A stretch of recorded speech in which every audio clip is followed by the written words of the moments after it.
Hello guys, in this video I am going to show you how to do adjustments on the Visoir application by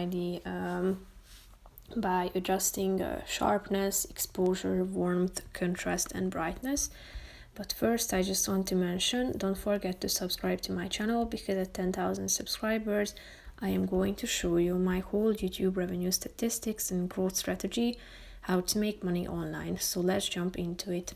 First of all, open the application on your phone, and after that go to the My Project section to select a picture from your gallery, or you can also do this by tapping on the plus icon. So select a picture and then you should click on the Tune button down below, which is the fifth option.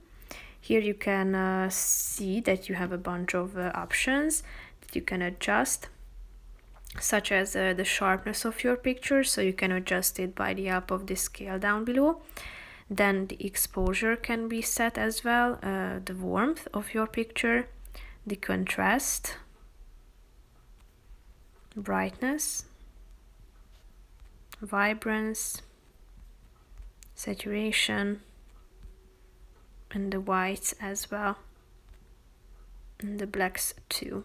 So if you are done with adjusting all of these functions, tap on the apply button in the upper right corner of the screen, and here you can see your result. That's pretty much it for this video guys. See you in the next one. Bye bye.